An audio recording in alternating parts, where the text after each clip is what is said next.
some specific songs that you've worked on. The first song being Reneé Rapp's Pretty Girls.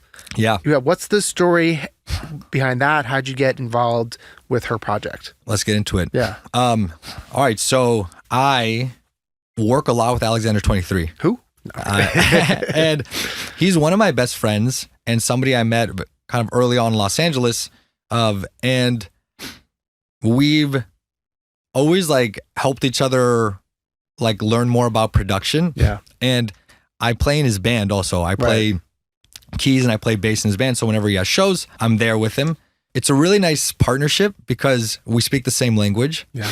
And he, for Reneé Rapp, had been working with Reneé a lot and had made like a few songs, and they had written the song Pretty Girls with Skylar Stonestreet and Justin Traynor. And he was like, yo, like, Petro, can you help produce this out? Like, we got to produce the song out. Like, you know, the label likes this and here's what it is. Do you have any ideas? And it sounded completely different than how it sounds now. Oh, wow. Okay. It was really like, it was like a 1-day session. It was like, you know, like I wish I had a unrecognizable, different chords, like different like, it must have been like a, like, it was like a 4-1, like 5-6 thing. I remember, you know, he played it for me in his place and it was like, yeah, I don't know.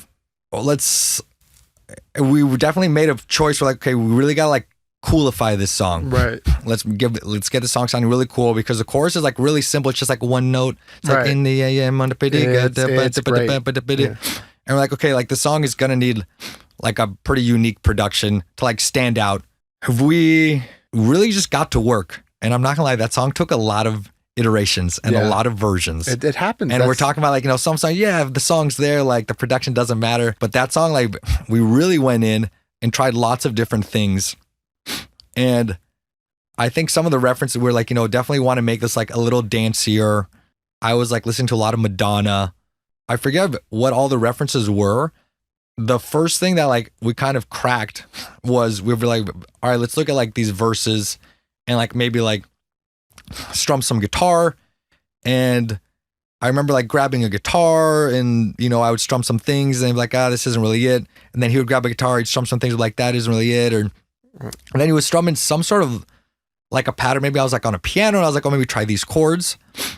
And then he was strumming them in a way that was interesting. We're like, okay, great. Like there's our new like verse progression. Right. And it's like definitely completely different, but it sounds tight. It's like more interesting, like a 4-1-5-6 progression. And we recorded it into the computer and we're like, okay, let's make this glitched out. Let's pitch it up an octave. And so we took like this guitar that was kind of like a da-do-da-do-da-do type of a thing. And like just hit the like, you know, up 12 semitones in Ableton. And it's like does the cool Ableton thing. Exactly. It does the cool Ableton thing. And we're like, okay, cool. This like sounds like a guitar, but it's like messed up, which I think is always such like a big part of like producing with organic elements is like using the organic element, but then like messing it up. Yep. But like making sure it came from like an organic place. Yep. And we were like, okay, this could be like the bed for the verse. And it took a while because I remember like going through the like loop of the gangu because it was really glitching and like it wasn't always a perfect glitch and like finding the like perfect loop where it does the gangu and is like tonal and not like it's so funny that you have to like really really got to get into the weeds a little bit once you do that manipulation. Then we were like, all right, the chorus thing, like, you know, maybe this chorus is maybe it's just like a kick drum like all the way through. Maybe we're just like doing 4 on the floor. Right. Because it really like the original version had like 808s. It was like it was really unrecognizable. Yeah. Unrecognizable. We're like, okay, maybe it's like a thumping thing. And then we played a lot with the chords. We're like, all right, like we really need to like reharmonize this chorus. Yeah. And for a while we were like, okay, maybe the whole chorus is like on the one chord, like and we stayed on the one. And then we're like, right, and the second half will open up into other chords. But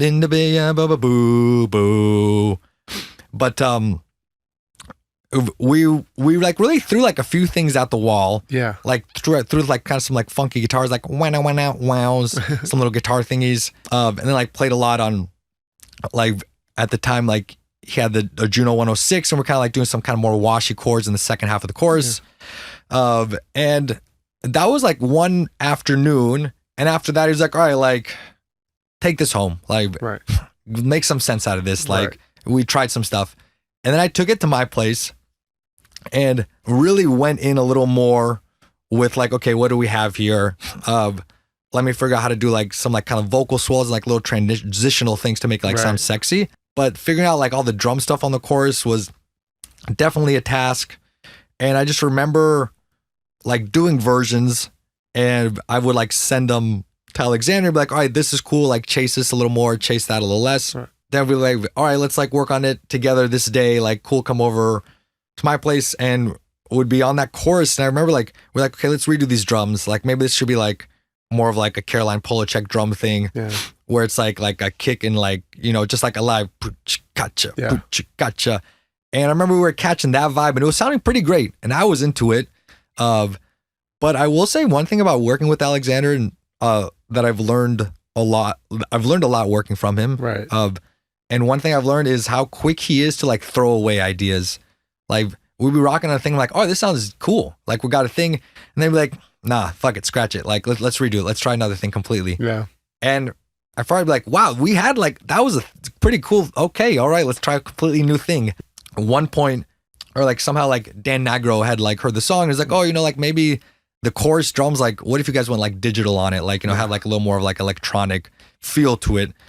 And we were like, okay, yeah, that could be an interesting thing. Like haven't thought of that. We were really chasing like this organic sound. Right. But then we like did the digital thing.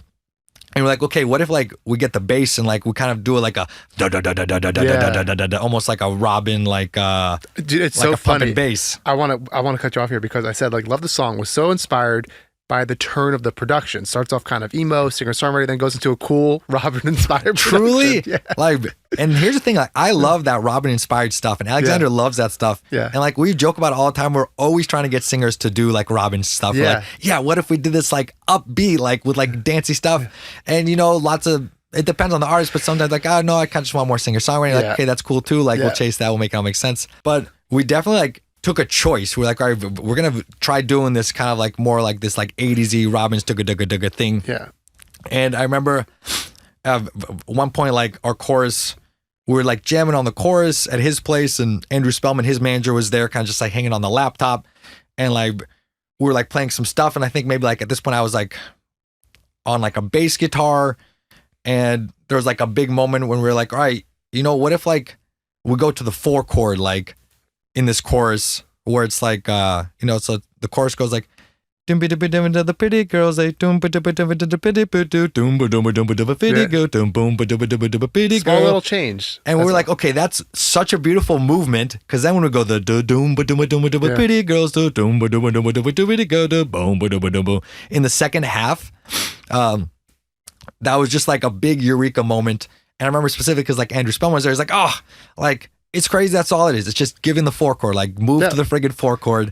Yeah, it's one of the, you know, main things that we do in pop music. It's like, okay, how do we repeat this melody but give it different context? And it's like so true, right? Change the chord. Now it feels different. It makes, especially with like a 1-note melody. Yes. Like in hindsight, it is obvious that the chords need to be moving. Yes. We're like, okay, like there's a vibe, and you know, back to like actually, like, okay, Petro, like take this to your place, like flush it out more, like do some more like tweaks and noodles and things like that. And I remember taking it to my place and like working on it, and kind of like laying out the second verse and like kind of like adding new elements to the upcoming choruses. Right. And the song didn't have a bridge. Okay. And so I was like, okay, you know, it kind of like ends here. And at one point I was like, you know, what could the bridge be? What could like be a place we could take this in the bridge? I was on Splice, like scrolling through like beats or like loops or things and anything, and I heard this like break beat, and I was like, oh, what a fire break beat. Yeah. Like this could be like, what if this was like on the chorus and like it wasn't stomping, it was just like this like sexy break beat. And I brought in the break beat and I was like, oh, you know what, like this thing could be like an outro thing. We could kind of like keep this chorus going and like chop up the vocals. And it was kind of one of those moments where you really just like, you catch a wave of excitement. Yeah, you just play. And I blacked out, dude. And I like put in this breakbeat and I like print these vocals down, and I'm like, oh, you know what? this could be kind of like minor outro. Like it could be the chorus, but it's kind of minor. And I was like, oh, and you know, maybe it has like a dark bass. And I'm like kind of pulling up kind of like a subby bass. And I start chopping up her vocals, and I love chopping vocals. So it's much like a fun. really, another thing I skipped, like Matt Rad was somebody who like mentored me a lot, but also the Cataracts were these other producers from the Bay Area that like taught me so much because when I came down, like they were more established and they were doing lots of like chop up vocals. You know, they produced like a G6 and stuff. Yeah. And so I was just like chopping up these vocals so that the ending, you know, it was basically her like chorus vocal, but like glitching out. Right. And then I was like also like pitching some stuff down in Ableton, like making it sound like digital and like kind of spooky, and built this kind of like outro thing. And I was like, all right, this is like a real departure from what the song is. Like, I don't know what Alexander Reneé are going to think about this, but like, I'm loving it. You know, like my roommates are coming in, they're like, oh, loving this outro. Like, dude, the outro's gotta be like more on the song. I'm like, all right, we'll see if this even makes the song. Like, after sending that, I remember like being like pretty like nervous because like I'm like, it's a big swing. It's a big swing. Yeah. And Alexander's like, no, this is gonna be great. Like, you know, Renee's gonna love this.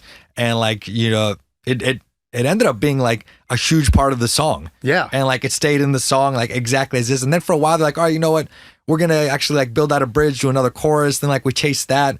And then, you know, people were like, you know what? Like we're kind of missing that outro thing, that when there was like the version with that, the outro, that was like a moment. And obviously like ended up keeping that. And like then she was like, you know, releasing teasers when it was like so when the album came out, like the day of the album, it was like the single or focus track, whatever they call it. And they're like, you know, like the album comes out on Tuesday. Also, Pretty Girls comes out on Tuesday. Like, here's a teaser from the music video, and it will be the outro.